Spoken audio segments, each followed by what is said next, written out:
Well, the trade numbers were a disaster. It's interesting too because these were the January numbers. And so January is when Donald Trump left office. And the January trades deficit in goods is an all-time record high. So this is the worst we've ever done on trade.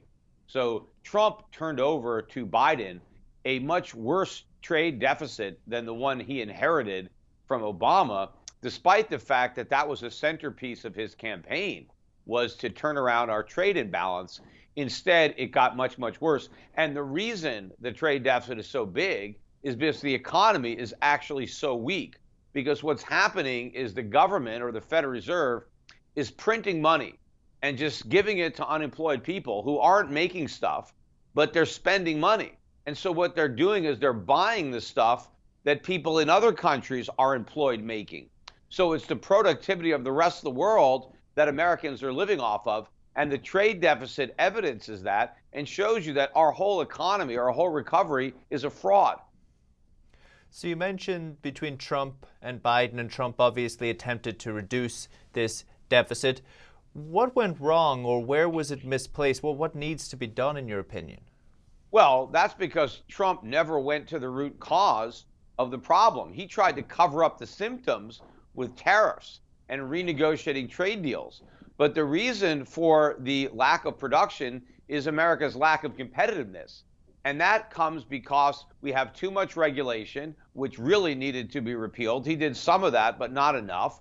But also because interest rates are artificially low, we don't save in America. And in order to manufacture stuff, you need capital equipment. And in order to have capital, you need investment, and that comes from savings, and we don't do it. And so the rest of the world is doing the saving and the capital investment, and we're living off that. So what Trump needed to do is cut government so that the Federal Reserve would stop stimulating the economy with cheap money so that we could start saving again. But we didn't do any of that. All Donald Trump did was encourage the Fed to blow more air into the bubble.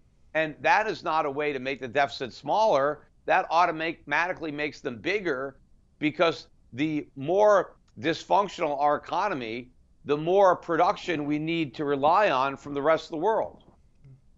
You mentioned offline just before the interview that this trade deficit doesn't really get talked about anymore. And there are certain schools of thought that say, oh, trade deficit doesn't matter, this economy is built on consumer spending, etc. What do you say to that? Well, they're wrong. I mean, it matters a lot, but it hasn't produced a crisis yet. So if that's your criteria for whether or not it matters, have we had a crisis? No, it hasn't happened yet, but a crisis is inevitable, because the accumulation of all these trade deficits is the problem, because America has enormous debts to the rest of the world. And we are basically selling out our country because we have all this debt, and the world is going to collect. Right? They're buying our assets, maybe their real estate, they're buying our stocks, but we have to service this debt.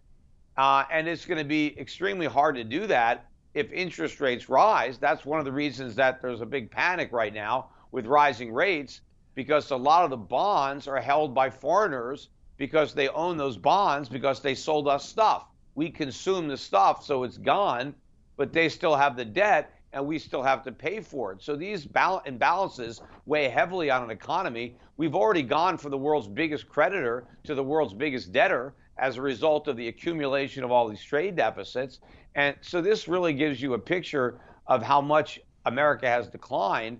And at this point, we're just living off the charity of the rest of the world. And there's a limit to the amount of charity. And I think we're going to be testing those limits soon. So what do you think beyond, raising interest rates, tapering back QE, I assume? Is this the only solution? Is this the root cause of what we're looking at? Well, we need to shrink government. But the problem is, when we try to let interest rates go up, if the Fed tries to, taper, everything implodes, because the entire phony economy is built on that foundation of artificially low interest rates. So in order to go from a phony economy to a real economy, we have to let rates rise, but that means the phony economy collapses.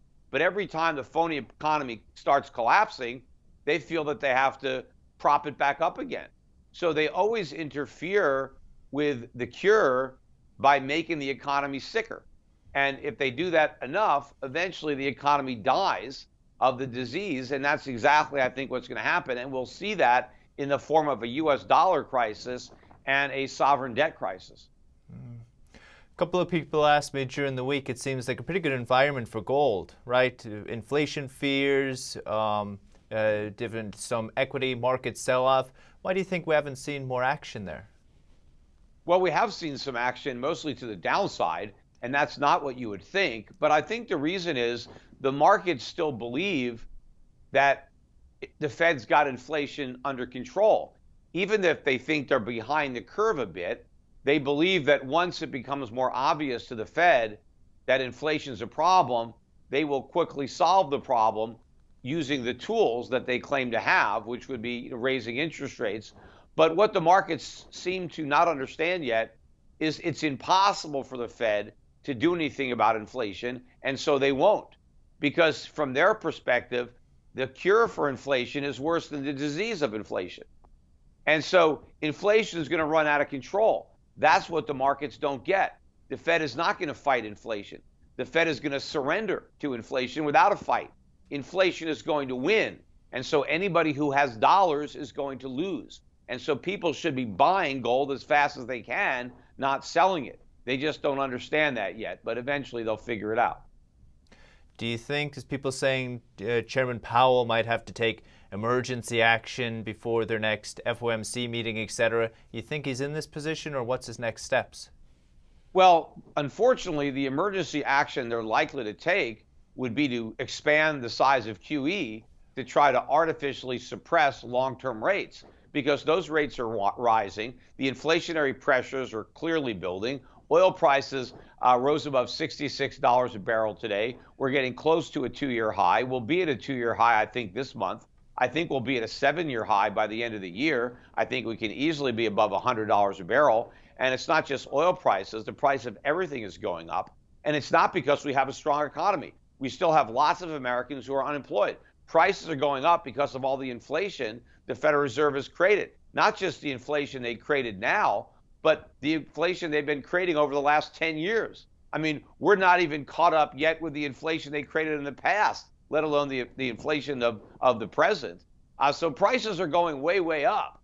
And so interest rates are going way, way up unless the Fed artificially suppresses them, which they are going to do because nobody can afford to pay the market rate of interest that would happen if the Fed let the free market function. And so it's going to intervene. The question is, how much pain is the Fed going to allow before it does intervene? But when it intervenes to save the bond market and to save the economy and the stock market, it ends up killing the dollar because all the money it has to print in order to buy up all those bonds to keep rates from rising, now there's a glut of dollars. And so it has to sacrifice the dollar to save the bond market and the economy. But ultimately, sacrificing the dollar means the economy and the bond market die too, because all bonds are promises to be repaid dollars. And if the dollar is destroyed and loses its value, then what good is a bond when all you're going to get repaid is dollars whose value has been destroyed? Just incredible. It's been a long time coming. Peter, really appreciate it. Thank you so much. My pleasure.